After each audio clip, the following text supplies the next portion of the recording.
Hello, I'm Jack and this is Entertainment World, and today I'll be talking about Moon Knight Episode 5, which was directed by Mohamed Diab and was written by Rebecca Kirsch and Matthew Orton. Now, I just wanted to say before getting into the video in terms of, everything about it, I just wanted to say sorry for how long this has taken. The last episode of Moon Knight has just come out. I haven't watched it yet, but it came out today. I've got my Episode 3 video just uploaded. I've got to edit Episode 4 and I've got to do this one. However, I will edit Episode 4, film this and edit it, and then once I've obviously watched Episode 6, I'll film and edit that. Sorry for how long this has taken. Again, like I said, it's just mental health. Sometimes I feel like I can do it, and I do a day, and I get a lot done, and then I feel like not doing anything for a while. So I'm sorry for that, but I am really starting to learn techniques and stuff on how to actually pull myself through that, which I'm happy with. Yes, and obviously I've still got my video to talk about the Batman deleted scene with the Joker, my Morbius review, whilst also talking about the Sony Universe thing at the same time. Sorry about that, I will get to that. And also I'm going to watch Doctor Strange in the Multiverse of Madness tomorrow, before I have even more spoilt for me than I already have, which was, luckily, so far only one thing, albeit it was quite a big thing. But yeah, be careful of the internet if you've not watched it. I mean, you probably will have by the time this is uploaded and done.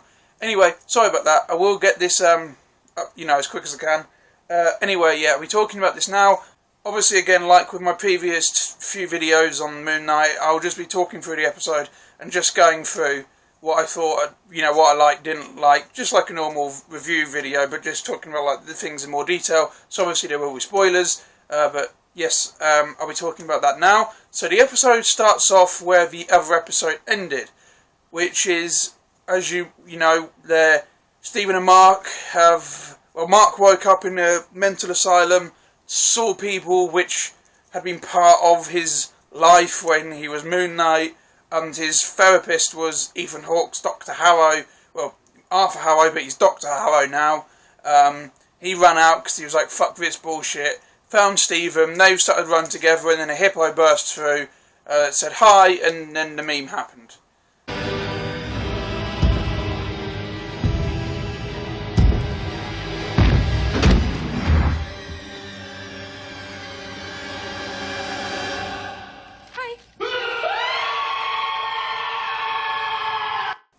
So, as you may know if you watched my previous video, I didn't really like that twist. I didn't hate it, I'm not anything against it, but I was scared because I liked it when it was Moon Knight, and I don't want it to all just be in his head. I would be disappointed if that happened. And again, that question isn't really answered in this episode. It's still like a bit 50-50 on, okay, what's real, what isn't real. Is it all real, is it none of it real, or anywhere in between? That still hasn't been fully answered yet, so I'm still a bit nervous. Although I will say, like I said in my previous video, if this ended up being all in his head, I was like, I won't like that. Marvel would have to do something really special for that to work for me.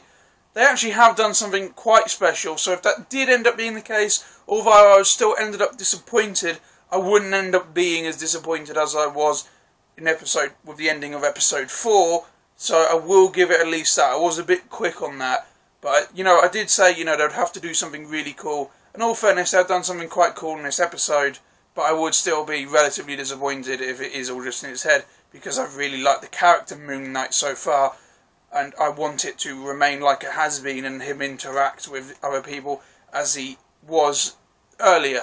I hope that will make sense. Because I know he could just leave the mental institution and become a non-powered Moon Knight like he is in the comics, but I like, and just all things being in his head and Khonshu not real, and it all being a bit wish-washy, and all the other Marvel characters being like, who the fuck is this guy? But I would like it if it was more real, if he did have the powers, if he did have all of those things. I would personally prefer that, although I will say, for somebody who complains that Marvel doesn't take enough risks, that would be quite risky having a character like that. So I don't know, I don't know how I feel about it fully just yet, but at this time being, right now, I don't want it to all just be in his head. That's just that there. So I'll talk about this episode. So it starts off there. As soon as the meme happens, Mark wakes up back in Dr. Harrow's office, and they have a bit of a conversation where the doctor's sort of talking like, what happened? And he said, well, last time, that's Mark saying that, and the doctor goes, for all you were describing a place which suspiciously sounds like this office, and you know, it basically goes through this thing of like sense versus nonsense. I can't remember exactly what he said as a sense. I believe it was like you were talking about this office area, and then you said about how you ran into a psych ward and saw a giant hippo. Now, which one to you sounds like sense, and which one sounds to you like nonsense? Which I thought, that is quite a good thing to say. Obviously, I'm not a therapist, but I believe that's quite a good way to try and break it through to somebody. Obviously, I know I wouldn't fix the problem, but that's a good way to start breaking through at the very least. Mark sort of is freaking out about a bit and about all of this, and then just says, you know, I'm good. Thank you, doctor. You're right. You're absolutely right. Thank you. I'm so grateful. And he then bolts up and tries to leave, like, oh, it's all good, it's all fine. And the orderlies can't let him leave. They inject him.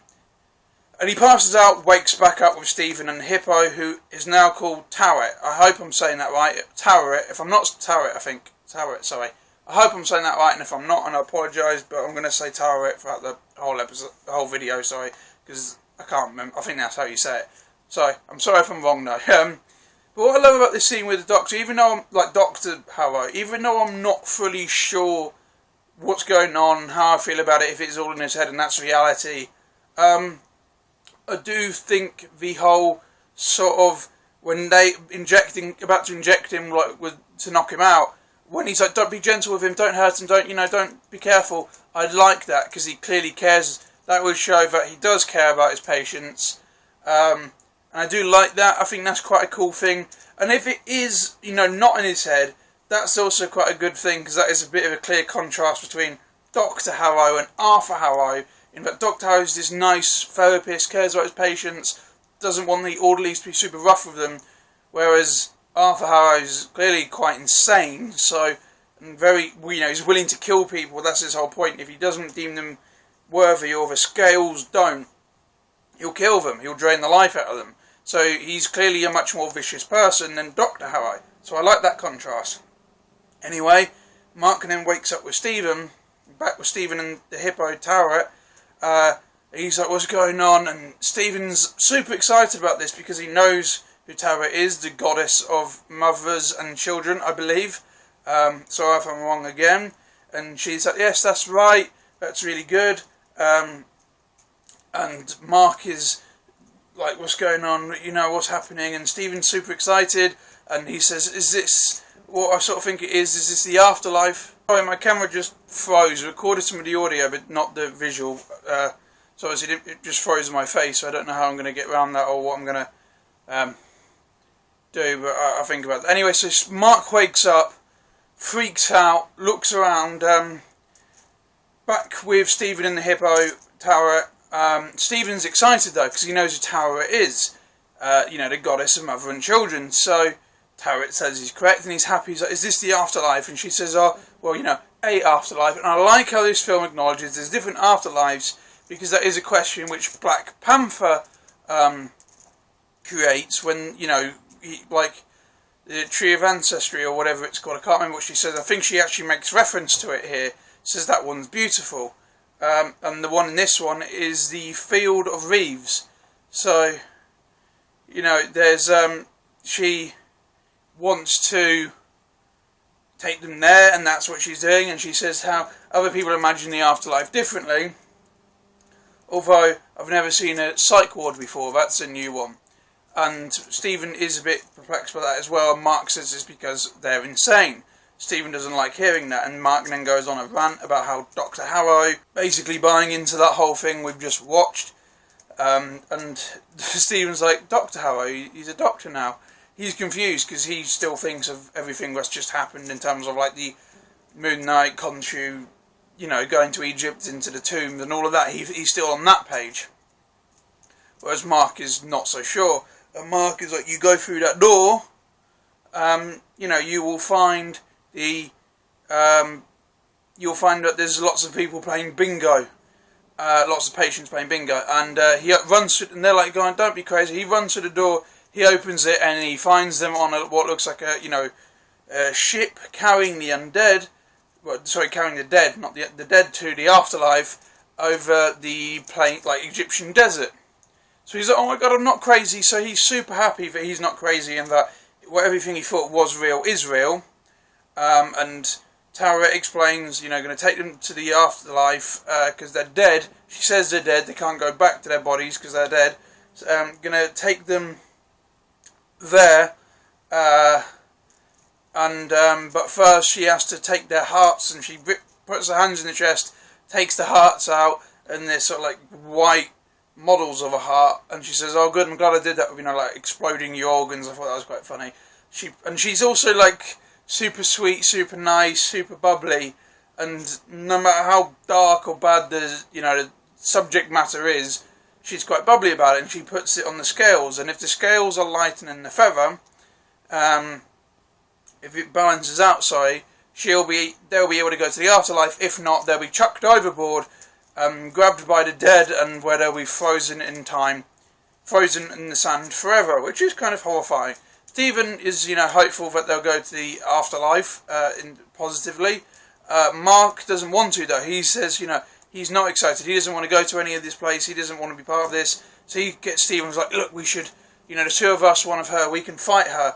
And Stephen's like, yeah, let's kill the hippo, take the ship. And he's like, what are you talking about? What do you mean?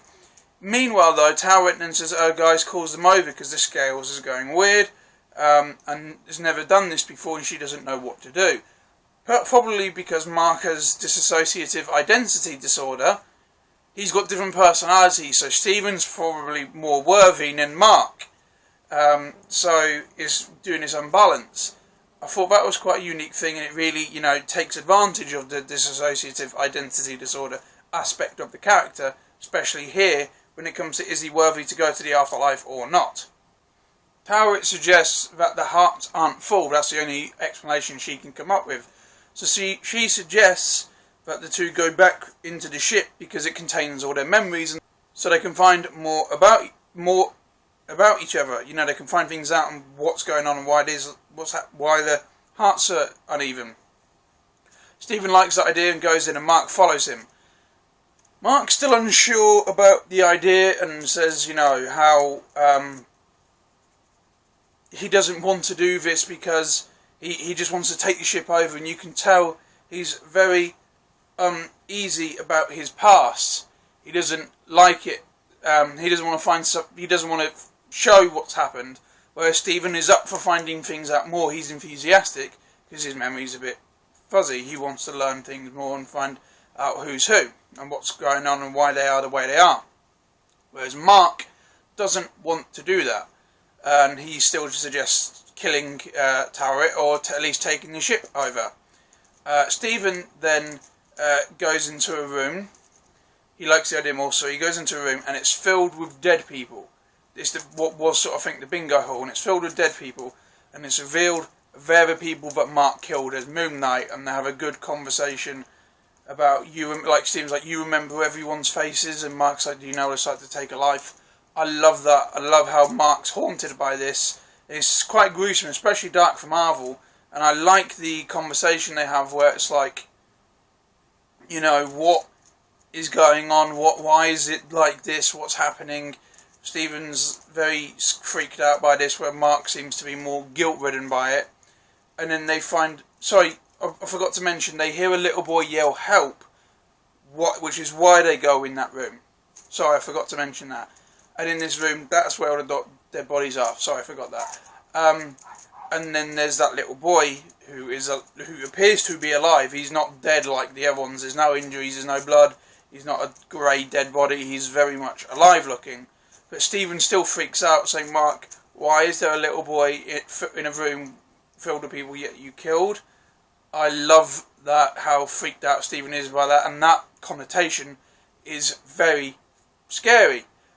Stephen chases after the boy, and Mark, begs him not to. So clearly, Stephen is more desperate to find it out, what's going on, whereas Mark is clearly very scared of this boy. He doesn't want Stephen to find anything out.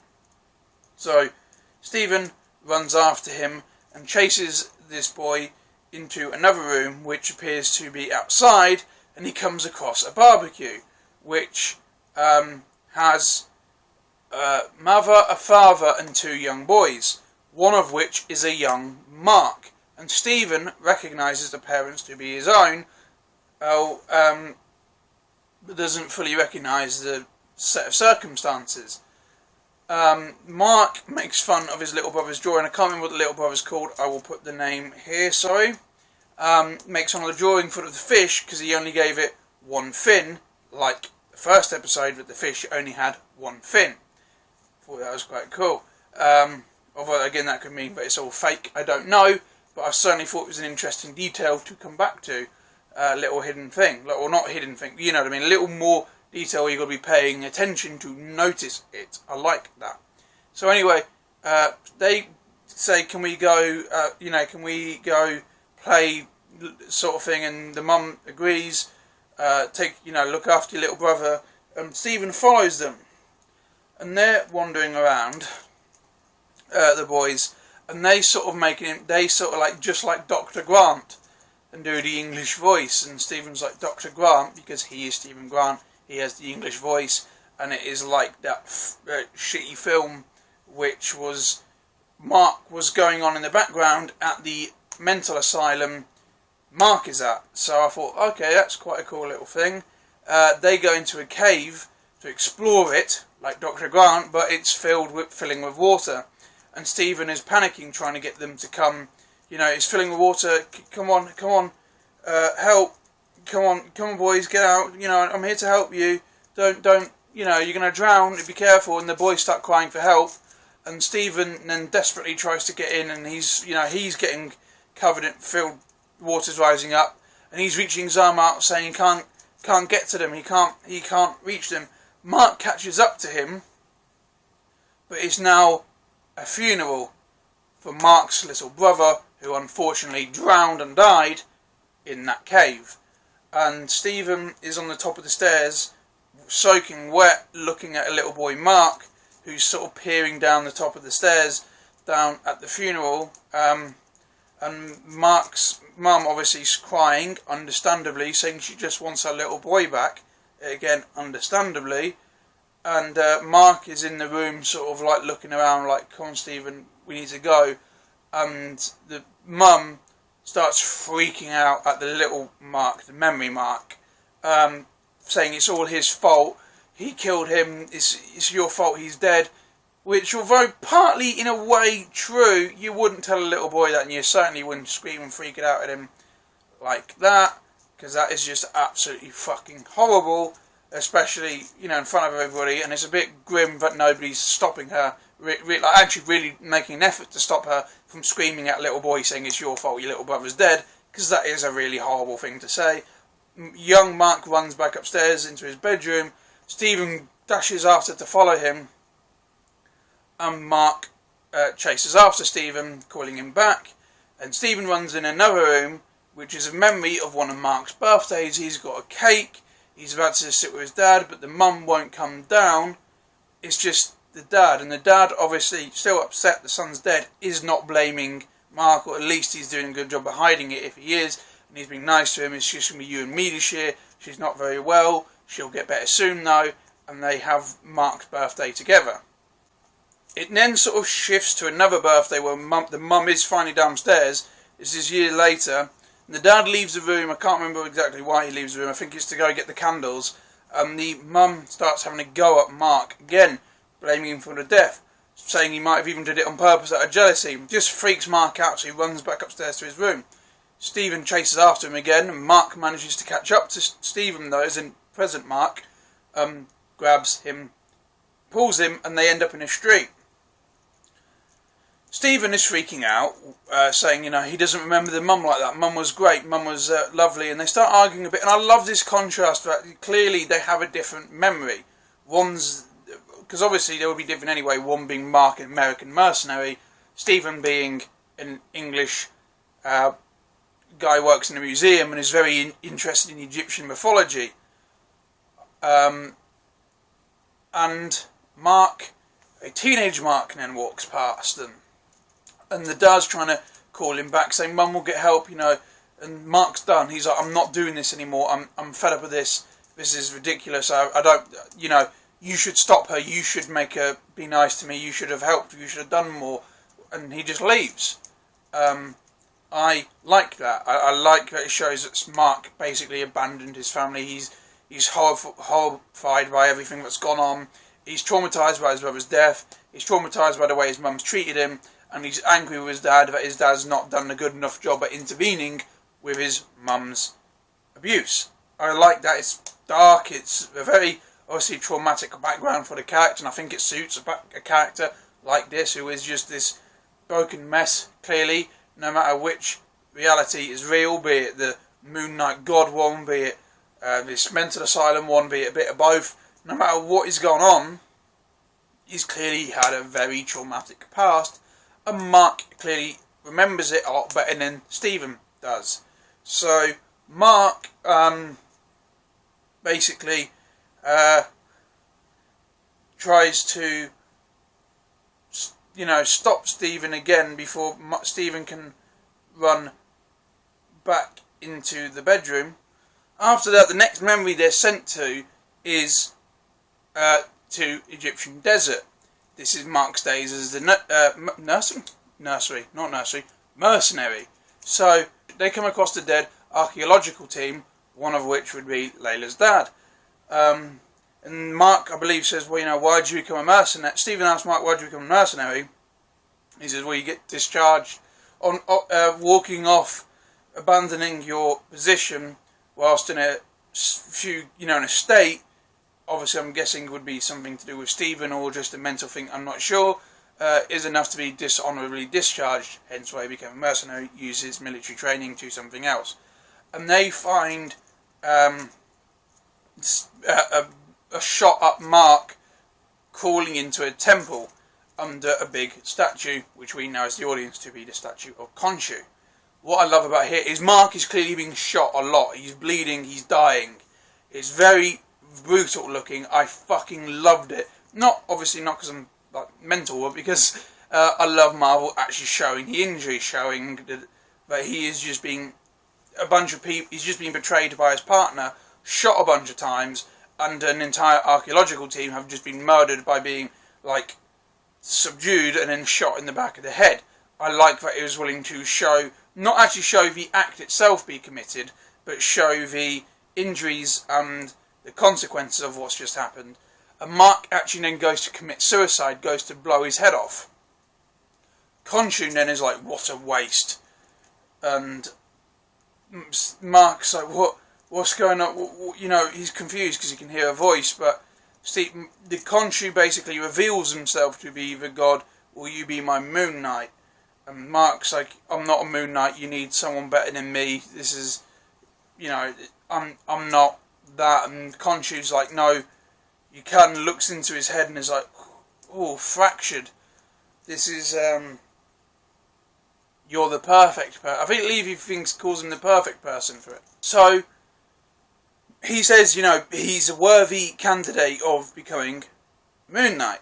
He says he feels his pain and that he, like you say, he calls him a worthy candidate. He's looking for a warrior.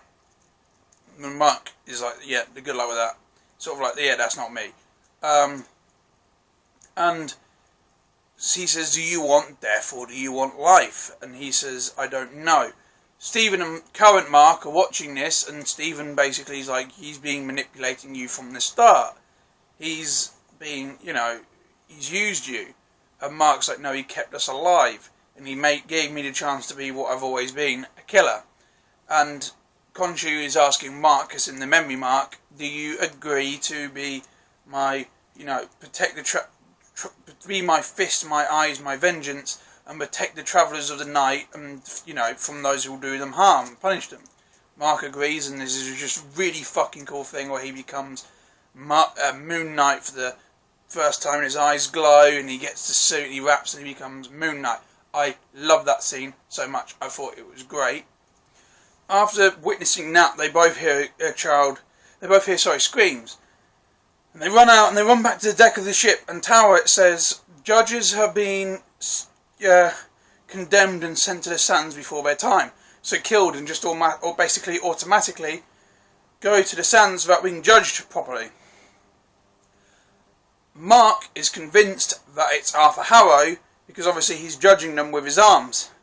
And with Ammit's power, he's basically doing it on a worldwide scale, similar to how Thanos did it on a universal scale with the Infinity Stones, opposed to just killing them all individually.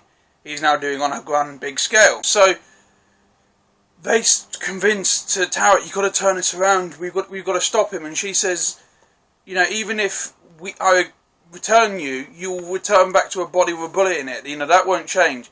She says, can you help us at least, you know, free Khonshu, get her to Layla?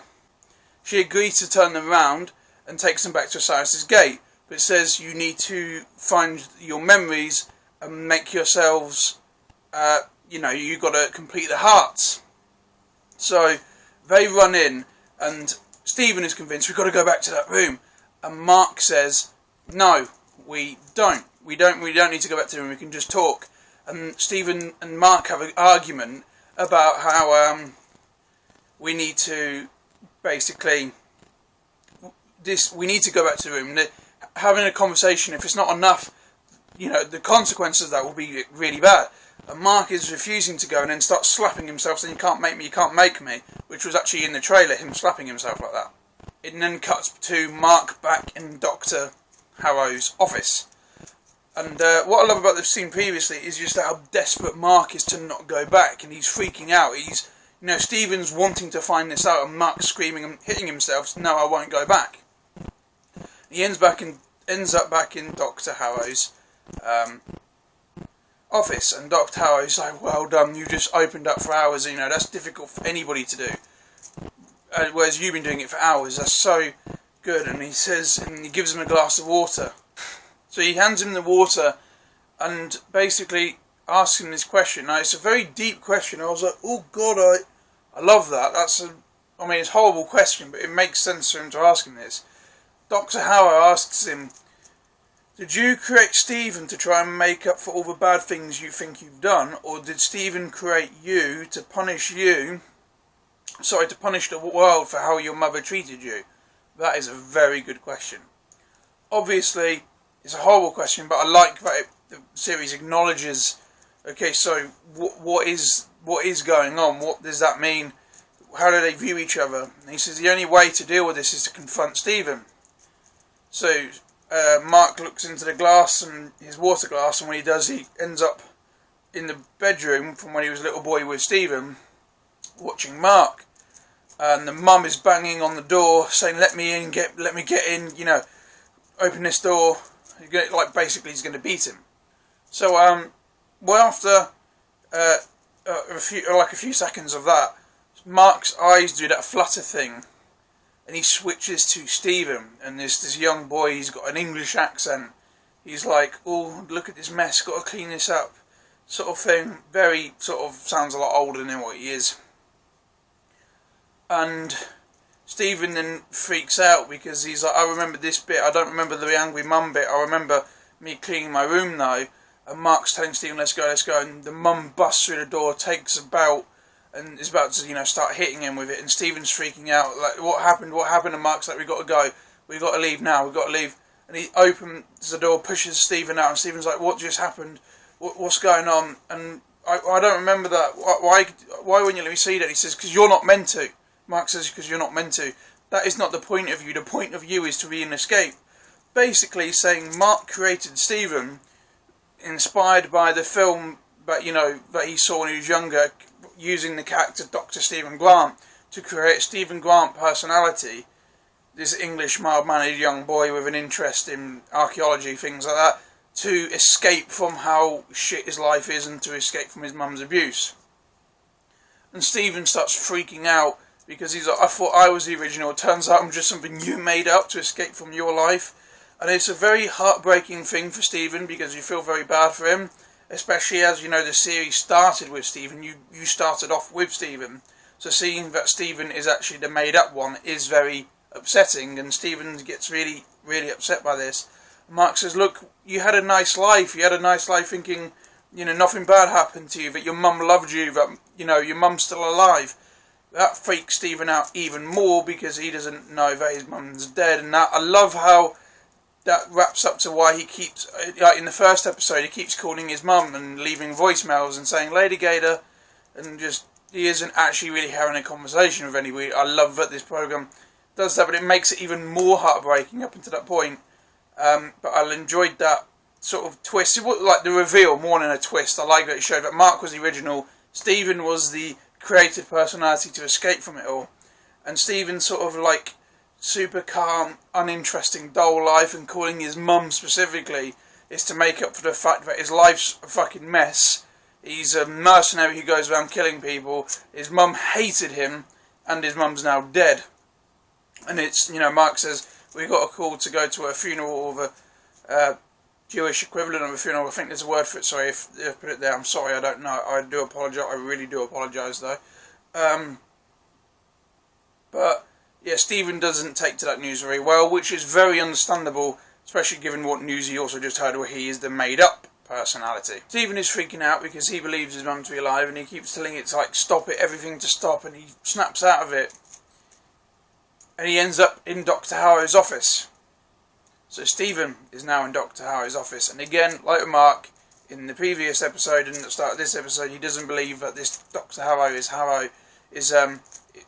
Dr. Harrow is an actual doctor. He doesn't understand what's going on, and the Dr. Harrow says, like, I'm really glad that you've come out. I'm talking to Steven, yes, and Steven was actually the one who brought them there.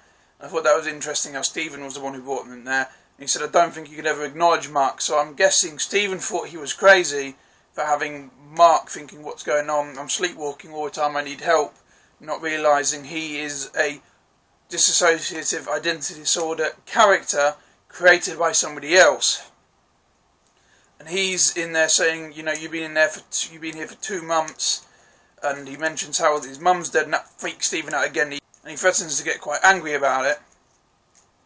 The doctor says, sorry, I must have been mistaken, I'll call your mum. Calls the mum, and Steven's like, stop it, she doesn't like answering, she doesn't like answering a phone, she's scared of unknown numbers, she doesn't like it, making excuses. And then when Dr. Harrow eventually gives him the phone, it's just a dead line, and he acknowledges his mum is dead. Which, I thought, okay, there you go. And he wakes, he appears outside of Mark's parents' house, seeing Mark getting ready for their funeral. Sorry, again, I put the word there, I'm sorry, I can't remember what it's called again, sorry. And he basically, this was shown earlier briefly in another memory, another point where they're looking for a door, and Steven asks Mark, do you remember that, him standing outside the house by a car drinking? And he's like, no, I don't, I stood in a lot of streets, and he's just making like a really shitty excuse. Mark has a sees his dad, and dad waves him in, but Mark leaves, starts crying, freaks out, changes to Steven. Steven takes out his phone, starts calling no one, but he thinks he's talking to his mum, saying he's done it again, he doesn't know where he is, he doesn't know what's going on. And Mark basically says, this was 2 months ago, this was when our lives started bleeding into each other. After this point, I was able to keep it separate, but after this, I've lost control, and our lives have become too intertwined, and this is how we've sort of met each other. So, I like how it shows that Mark is deeply affected by this. Mark is still affected by his mum, despite being a mercenary. If he actually did that thing, if he actually did any of that, and I'll get to that towards the end. But I thought that was interesting. The ground starts shaking, and they're realising it's the doors of a Harris. So they appear back on the ship, and they're there. And Tower is sort of like, wow, I've never seen it up close, and you see this big gate-looking thing, but unfortunately the scales never balanced, so the undead start crawling onto the ship. Now that's quite creepy, and I appreciate Marvel went out, like undead souls, sort of dead souls, undead, they're like zombies are crawling onto the ship, and Mark's having to fight them, and he's getting pinned down. Steven doesn't really know what to do, but then he gets the realisation, I love this, if he can do it, I can do it. If it's in you, it must be in me, because they are the same person, same body. So I like that he's like, no, I actually am strong, I'm physically able to do this. Even if I don't remember the training, and even if I am even if I am a separate entity mentally, I still have the body of Mark, so I can actually physically do this. Picks up an object, hits them with it, shouts a cricket term instead of a baseball bat term, and says, I prefer cricket. I love that, because obviously he's English. Or at least thinks he's English. I love that, and I love they start having a fight, and Mark is a bit like so, not fight together, but fighting the creatures, and Stephen is doing a really good job, and Mark was like sort of taken back by that, and he gets pinned down, he gets attacked. Stephen attacks the person who just attacked Mark, but he falls over the edge into the sand, and Mark is calling out for him, and it's a really grim shot where Stephen is then reaching back out and then gets frozen in sand, and as soon as he gets frozen in sand, Mark wakes up in the field of reeds in paradise, and that's how the episode ends. Again, like I said at the start, I would be partly disappointed if it is all in his head, because I liked everything else that's going on beforehand. I know having a pretty mentally fucked up character with no powers who thinks all of this is true when none of it could be would certainly be an interesting character for the MCU. And even though I've always wanted them to take risks, and even though Marvel don't take risks, and I've wanted them to, I don't know how I feel about this, because it's, like I said, it'd be unique, it'd be cool, and it would certainly be a risk and sort of like a big thing for Marvel to take, but at the same time part of me would be disappointed because I liked everything beforehand. And it's not just me like being, I want them to take risks, and as soon as they do I don't like it, it's just I would be disappointed because I was enjoying it beforehand. I was enjoying the changes, I was enjoying Khonshu being definitely real from the get-go. I was enjoying the power side of it, so like his healing and all of that. I was enjoying that, and I would be a bit disappointed if all that was taken away, and it is just him being in a mental asylum, or if the TV series is from now on just from his mental asylum point of view, where everything's going on in his head, because I would like to see him properly interact with other characters and become part of the greater Marvel Cinematic Universe, because I really like the character and I want to see him interact with others and how others interact with him.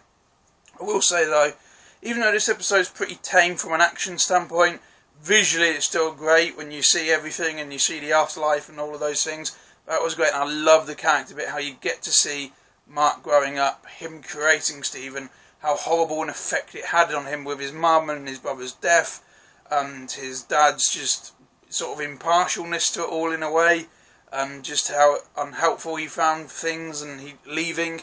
My only problem is with Mark in this, if this is true, I don't know how that affects him being a soldier, because him coming back, him freaking out, him, Stephen being there, I don't know if that means he wasn't actually a soldier, or if he was, or maybe all of the doctors, basically the mental asylum bit is just himself, finding a way to help himself, but in reverse, and instead of the mental asylum taking things from the real world, the world where Moon Knight exists, taking things from the mental asylum, creating that world, maybe he took things from that world and created the mental asylum. I don't know, it could be either way. Not watched the last episode yet, hopefully I'll find out. They might leave it to, they might not answer it and leave it to something else. I hope they don't do that, because I would quite like to know. But certainly found it very interesting. I love that we got to see more characters. I'm very excited for what the last episode has. Still a bit confusing right now with what's what, and I don't know if he was a soldier or not, mercenary, all of that I don't fully know, because if he was, that shows Khonshu, and that would imply that he did actually become Moon Knight. But yes, I am excited for the last episode. I'm going to watch it now. Thank you for watching this video. As an episode quality, I'm going to give this episode a 8.25 out of 10, and entertainment value I'm going to give it 8.5 out of 10.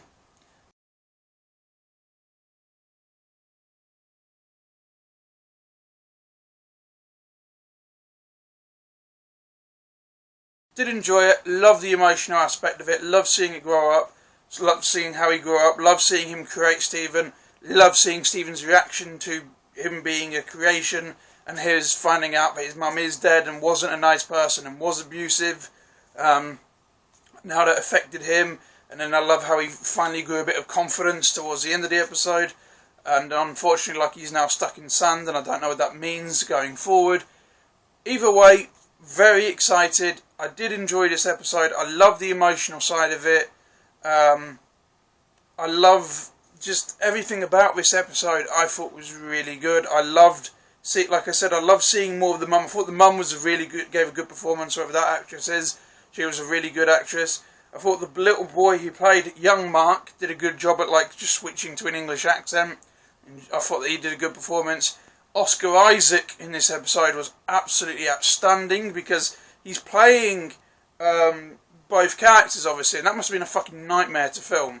Obviously, he didn't grow up, but obviously, I know that it would have been green screen in effect, but still having like an acting partner and to do all of that, that would have been really fucking difficult, especially as it's not like a lot of things where they have a shot on one person, a shot on the other person, a shot on one person, a shot on the other person, when it's the same actor playing two roles. Here they had a lot of time where both characters were in frame, so that would have been a lot more difficult to achieve, from a visual effects standpoint. I'm guessing it would have taken ages to film this episode as well, because he basically had to film it twice. But he was outstanding, both as Mark, showing a more vulnerable side of Mark, showing a distraught Stephen, who then grew a bit of confidence, and I love that cricket joke. I love seeing Mark and Stephen work together. Oscar Isaac carried this episode. He was great. The voice of Taret, put her name there, did a good job and gave the character a lovely, bubbly personality and put just a lot of character to it just through voice. She was great. Overall, I loved the episode. The performances of this were the highlight. I loved Oscar Isaac in it. He was just absolutely outstanding. And I am excited for the next episodes. Ethan Hawke, I can't say he was outstanding because he wasn't in a lot, but he did a good job as always, because I like him a lot as an actor and I want to see him in more things as well, because I just do like him as an actor a lot. And I did enjoy it. I really did enjoy this episode. The score was also really cool. And my favourite scene of the whole thing was seeing Mark become Moon Knight in that flashback. Whatever that ends up being, I love that. And the voice of Khonshu, again, put it there, sorry. He is such a good voice, and this was the first time I was like, yes, I love the voice of Khonshu in this. It was absolutely fantastic. I just love that scene. It was one of my favourite scenes in the programme so far, because of the darkness of it, the actual showing blood of Mark wanting to commit suicide, the big booming, intimidating voice of Khonshu, and then him becoming Moon Knight and the music and everything there. I love that. There are a lot about this episode I loved. The only criticisms really is that a bit confused still gives me a bit of questions that I want it to be hopefully are answered. And again, like I said, not super action heavy, but that's not really a massive negative, but it's just because some of this program is really good action, but it did have a bit of it towards the end, so can't complain too much. Yeah, so overall, did enjoy this episode, loving the series, can't wait for the last episode. Thank you for watching this video. Sorry that it's so late, and sorry that the other things are late as well, but I promise I will get round to doing it all as soon as I can. Thank you guys for watching. I hope you enjoyed this video, and I hope you are willing to check out some of my older videos as well. I would massively appreciate that, and yeah, I hope you enjoyed this one. Thank you guys for watching. Goodbye.